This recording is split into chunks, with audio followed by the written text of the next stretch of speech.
Hello అండి, అందరికీ నమస్కారం. ఇవాళ మన కిచెన్లో పుదీనా రైస్ ఎలా చేయాలో తెలుసుకుందాం.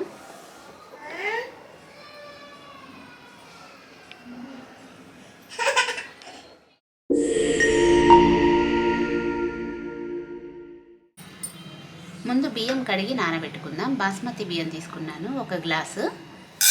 వీటిని ఒక 2-3 సార్లు శుభ్రంగా కడిగి నానబెట్టుకుందాం. ఒక్క 10 నిమిషాల పాటు నానితే సరిపోతుంది.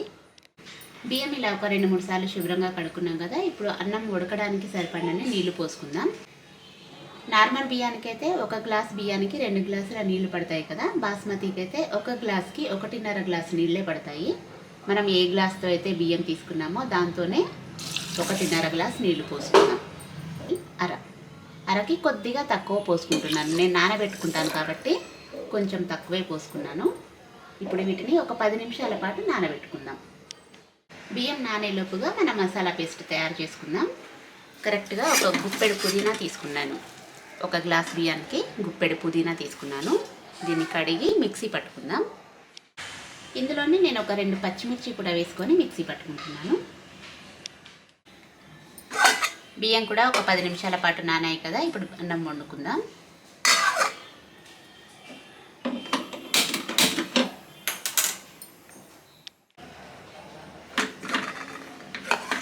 చూసారు కదా, అన్నం మంచిగా ఉడికిపోయింది.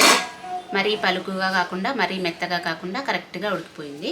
ఇప్పుడు పుదీనా రైస్ ఎలా చేయాలో చూద్దాం.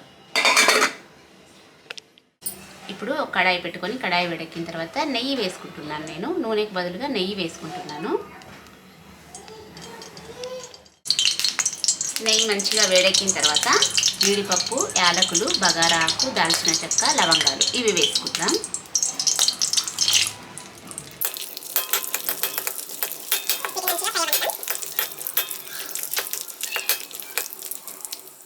ఇవన్నీ ఇలా ఎర్రగా మంచిగా ఫ్రై అయిపోయాయి కదా. ఇప్పుడు ఇందులో మనం కొద్దిగా ఒక పావు స్పూన్ అంతా అల్లం వెల్లుల్లి పేస్ట్ వేసుకుందాం. కొంచెం.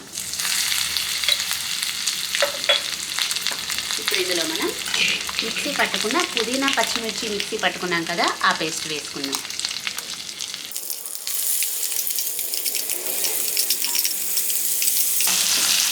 ఇందులోనే మన టేస్ట్కి తగినంత ఉప్పు కూడా వేసుకొని దీన్ని ఒక 2-3 నిమిషాల పాటు మంచిగా ఫ్రై అవ్వనివ్వాలి.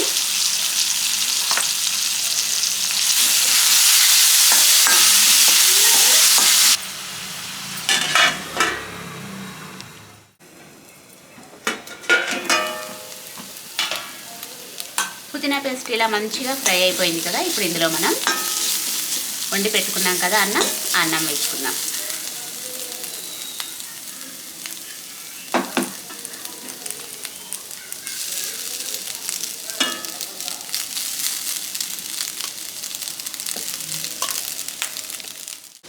అన్నం మొత్తం వేసుకున్నాం కదా. ఇప్పుడు పుదీనా పేస్ట్ అన్నం మొత్తానికి కలిపేలాగా మంచిగా కలుపుకోవాలి.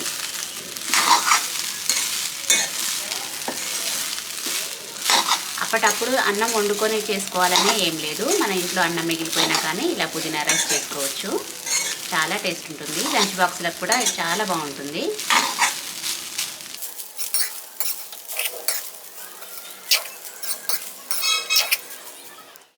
చూసారు కదా, అన్నం మొత్తం ఇలా మంచిగా కలిపేసుకున్నాం కదా. ఇక మన వేడి వేడి పుదీనా రైస్ రెడీ. దీన్ని ఇలాగే తినొచ్చు, లేదంటే పెరుగు పచ్చడి చేసుకొని తినొచ్చు. పెరుగు పచ్చడి రైతా కాంబినేషన్లో చాలా బాగుంటుంది. మరి మళ్ళీ మరో వంటతో కలుద్దాం. అప్పటి వరకు మన ఛానల్ని చూస్తూనే ఉండండి. సబ్స్క్రైబ్ చేయకపోతే చేయండి, షేర్ చేయండి.